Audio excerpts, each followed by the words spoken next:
Kimi Antonelli has returned to P1 as we saw a great Belgian Grand Prix yesterday in Spa. Welcome back to the Formation Lap with Todd and Brad, regular guys talking elite racing. Todd, we're in round 10. We're almost here to the summer break and Yeah, saw a great Belgian Grand Prix yesterday. Had a little bit of everything. Had multiple race leaders.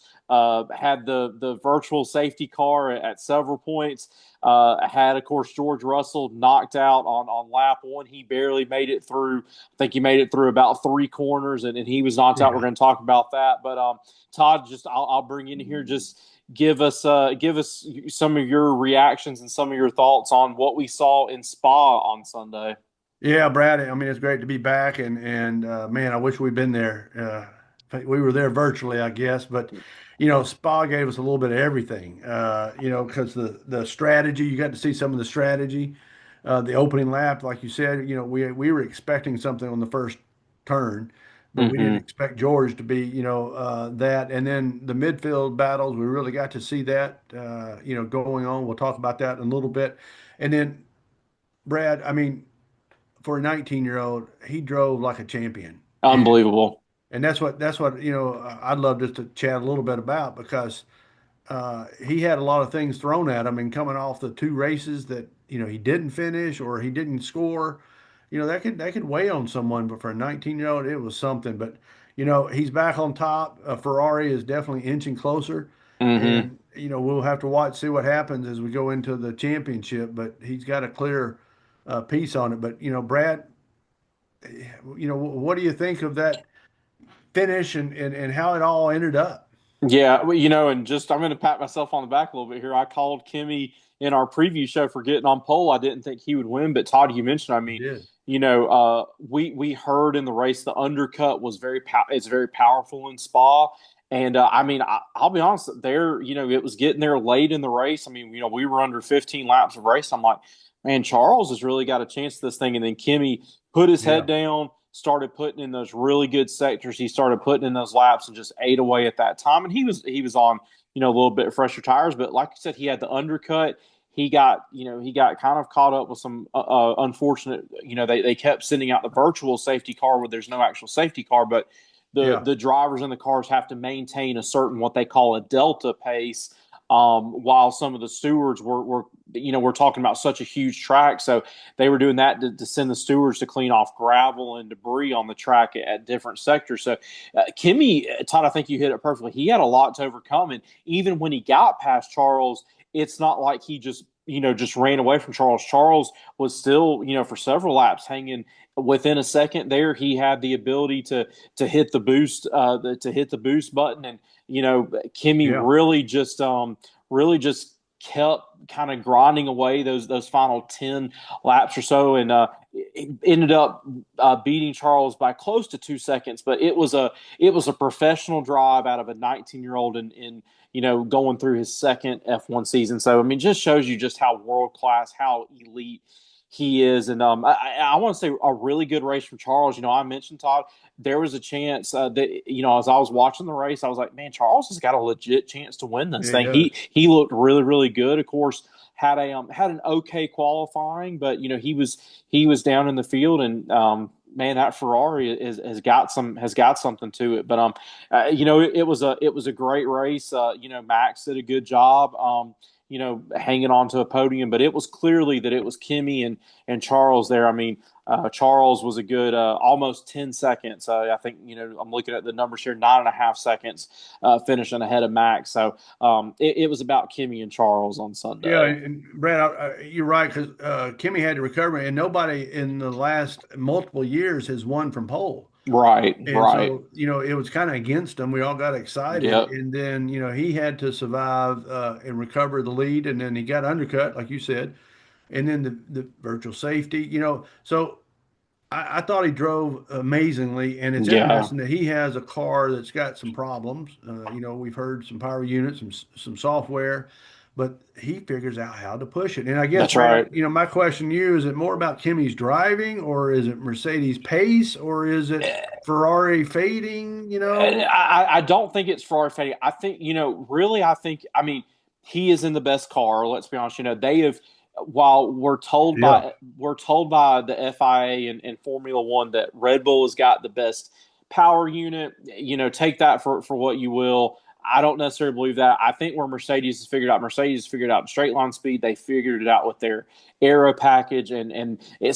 it seems like Todd, their battery deployment system, that's just really where it's sleep. But I'm gonna tell you, we hearing from different journalists and different media, Kimi likes how these cars drive, and he just he knows where to push the car. He knows where to get his active aero working, and I think too, just him being obviously being a year older, being he's starting to get more familiar with these tracks. And I know he drove them in some of the up and coming F2 and those other driving series, but Right. just getting more familiarity on the track, I think, is helping him. And he has had some stuff to overcome. I mean, it's crazy. I mean, it feels like even world champions, they're going to have their bumps on the road Yeah. during a Formula One season. And it could have been really easy for Kimi, a tough retirement in Silverstone last time out. Could have been really easy for him to come into Spa on Sunday and just say, I'm just, really discouraged. And he didn't put in a great weekend. And I mean, Todd, I think the biggest thing is Lewis jumped back into second place. I mean, Yeah. and we're going to talk about George in a second, but George scores no points. Kimi extends that lead. Lewis is now in second. So Kimi is, man, it is such a pleasure to watch this guy drive each and every What week. is, and Brad, as a 19-year-old, I don't think I had that mindset. No. I was wanting to cut the edge. I was wanting to push the limits. And let's see, I had a 1969 Cougar with a 351 horsepower dual exhaust, and there's some times that I probably pushed that car a lot. And at 19, I was like, wow. But here's where I'm going with this, because folks, he had Charles Leclerc behind him. He had Lewis behind him. He had Max behind him, Hmm. and he had the strategy of other teams' engineers figuring out let's pit now, let's get ahead of Kimmy, and that's what's amazing. And so Yeah. I think you're right. And so let's move on to Charles. Charles had a good back-to-back races. Yep. He Yep. had a chance here to win it, and I think Ferrari is circuit the different circuits are causing them a little trouble, but I think they're going to Hmm. figure it out. But you know, Brad, what do you think about him coming back? And even though he knew he didn't have it, he put up a good fight. And you're right, he didn't get beat by 20 seconds. He Yeah, stayed there. yeah. And that was the thing that impressed me is that we've seen time and time again.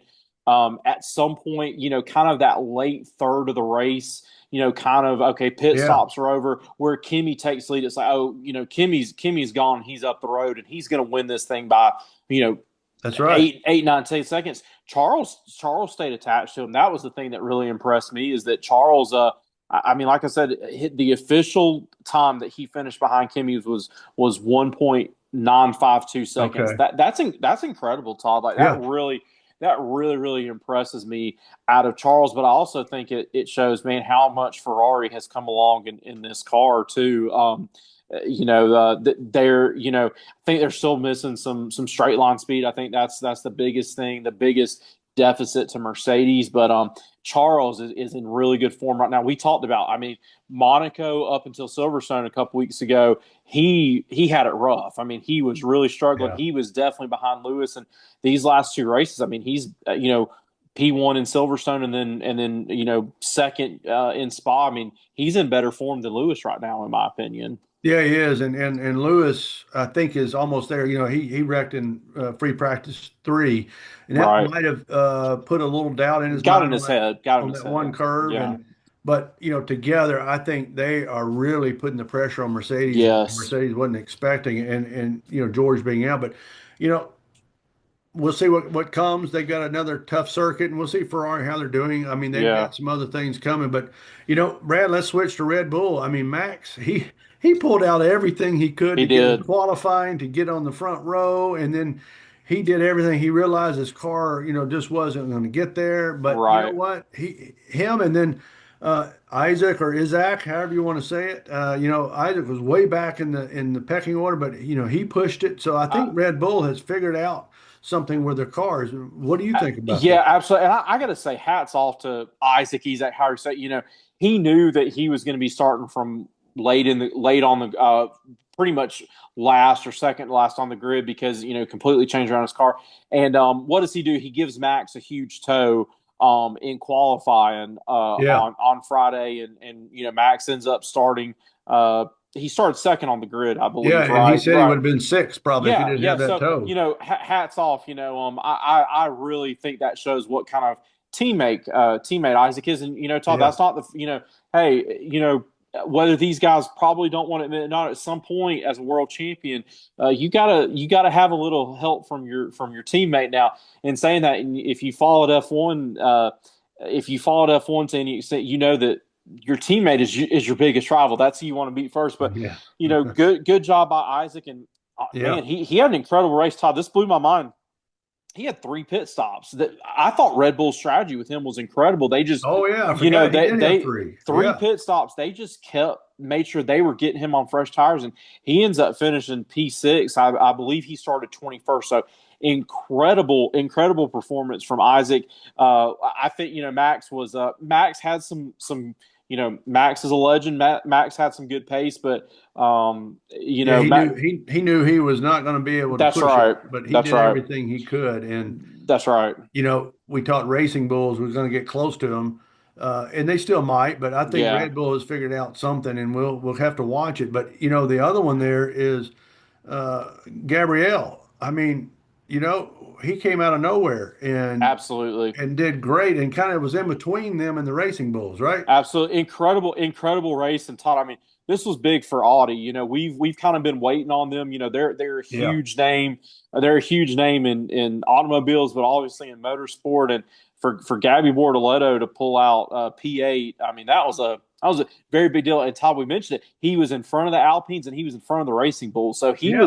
he was the best of the rest out of the midfield on Sunday, which was incredible. But huge performance for him. Yeah, and if you look, Audi, this is kind of a new team, a mixed team, Yep, and yep. they got their pit stop, if I remember right, down to like 2.1 seconds. They're clicking right now, and honestly, Todd, I think Nico was right there too. He finished in P13. I know he wanted to be in the points, That's but where he lives. Nico that's always lives right. at 13, That's right. 14. That's right. Todd, I want to transition and talk about because this has got to be maybe the biggest talking point of Formula One. What is going on with George Russell? What's your thoughts on what's going on with George? And just to put this in perspective, George was the heavy preseason favorite coming into 2026. So he's going to win the drivers' championship. He's going to be the one to lead Mercedes. Yeah, Kimi might do something, but Todd, I mean, me and you both thought after Australia, we're like, okay, George is going to be world champion. What's going on with him, you think? Well, from a 60 plus year old, here's what I think's happened is he's getting, and he's in his 20s, so he's nowhere close to him, right? But what's happened is he's got so much data, so much information. This is me talking, right? And I would get that way. And they changed the tire pressures, a little bit, and he cannot get comfortable at all. Mm-mm. And so he's looking for everything. And, the wreck wasn't his fault, but, part of No. it was his straight, he just didn't have enough power. But I think what's happened is he was now going to be here comes the 19-year-old, right? When Lewis was there and George came in, Lewis was kind of, hey, I'm going to mentor you and guide you a little bit. I'm Yep. going to still beat you, but Yep. and so here's George ready, and Kimmy comes in and says, whoop, and goes. And I think what he's doing, he is over rotating on the finer details. And don't get Mm-hmm. me wrong, I've been in some vehicles that I've driven, right, and you just don't feel comfortable. And you're like, I want to push this thing, but I don't feel comfortable. And why is that? And it could be the tires, right? It could have been, and back then I could adjust the carburetors and things. You don't know what that is, Brad, but things that we could do with a car. And I think what he's trying to do, he's over rotating on everything. This is me talking, and Yeah. I can see where he is because he's got the media, he's got the car not Mm-hmm. performing, he's got his competitor in his own team beating him, he's got Ferraris that he wasn't supposed to be challenging beating, so everything is weighing on him. And folks, if you know George, if you've ever watched anything, he is a person of very detailed.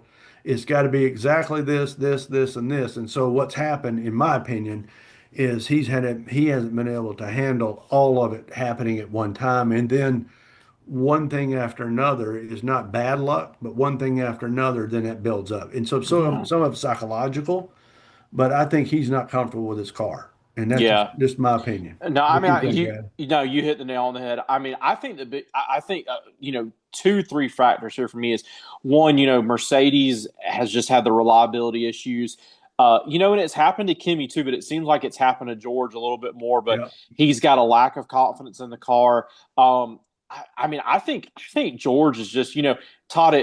This was kind of what the example I'm about to bring up. It was kind of right when I was getting into F1, but Daniel Ricciardo was Oh, yeah. really really hot in Red Bull, and Yep. he made the decision to jump to another team, and it's not the same case, but I think it's a lot of psyche going on with George. It's just that, hey, Yep. I'm supposed to be the face of this team. 2026 is supposed to be my time and my year, and I've got a teenager now that's overtaken that. I think George is really having a little bit of an identity crisis. Like, where do I go Yep. from here?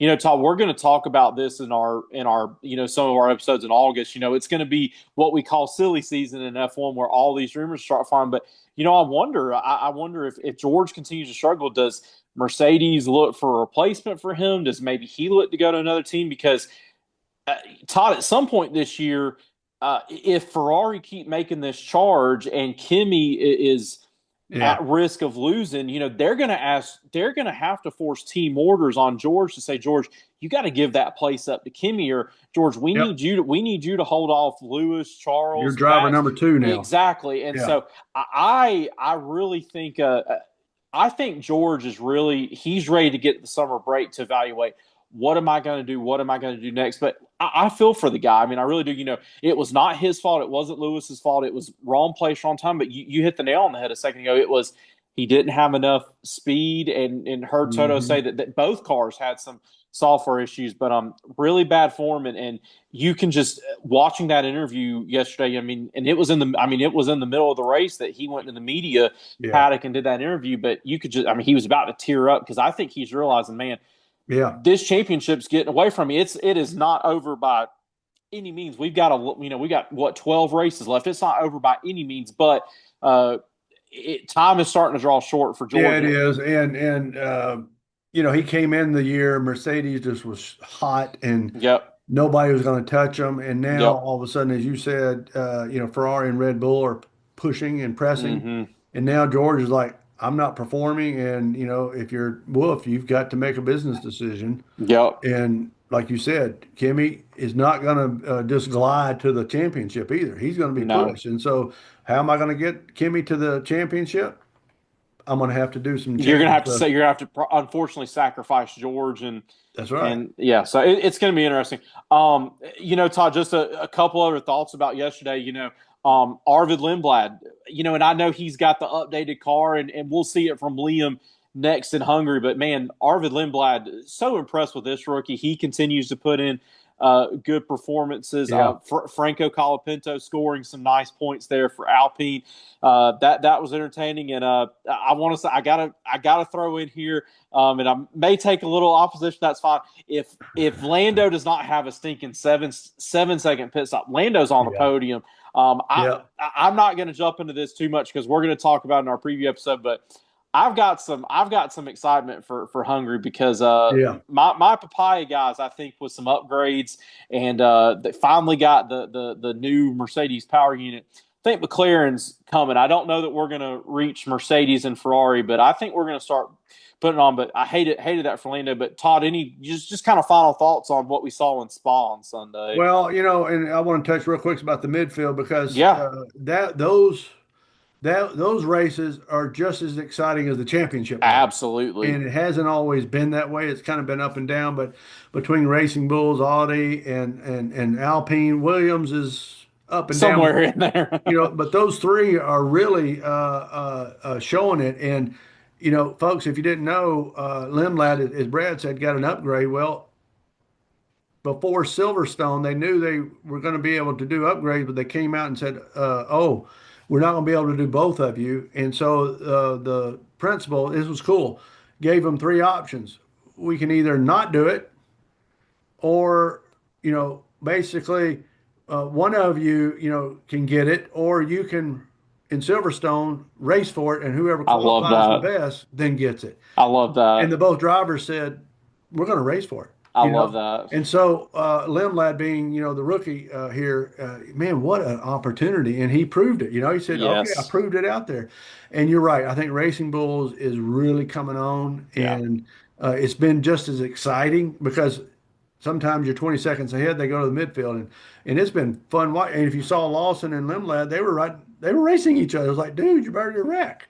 But it's been fun. But Spa really showed us where those cars are weak and where they're Hmm. strong.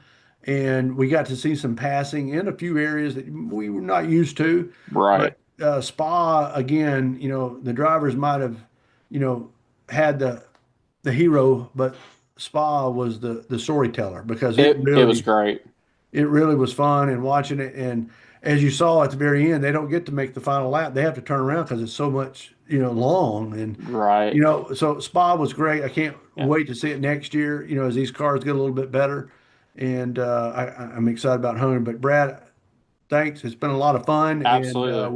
we're almost halfway through. Halfway there, and just kind of wrapping up here real quick, Todd. You mentioned it. These midfield battles, they're so much fun because obviously, by the way, if you didn't know, the constructors get points. I'm sorry, they get money for where they finish in the points. So even though you got Alpine and Racing Bulls, and Todd, they're actually tied at 61 points here. So that's going to That's be right. that. Fifth and sixth, that could be the difference of a couple of $1 million that you get at the end of the season. So they are determined. They want to finish as high as they can. But once again, thank you for joining us so much here on the Formation Lap with Todd and Brad. Just regular guys talking elite racing. Encourage you to give this video a like. Comment on what your thoughts were at the race in Spa, and subscribe to our channel. We're going to continue to bring you Formula One content all year round. Of course, stay tuned. Later this week, we'll have our Hungary preview. That's going to be an exciting race and a race that these guys are going to be pushing all out because we are about to go on a month-long summer break where the teams cannot do anything. And stay tuned in August. Todd and I got some exciting stuff coming for you. We're going to talk about the Max Verstappen rumors. We kind of hit on George, but like we refer to, F1 is about to get into its silly season, so we're going to be hitting on that. And we will keep you informed here on the Formation Lap. And until next time, we will see you. Enjoy racing, and we will see you later on this week for our Hungary preview. Have a good one.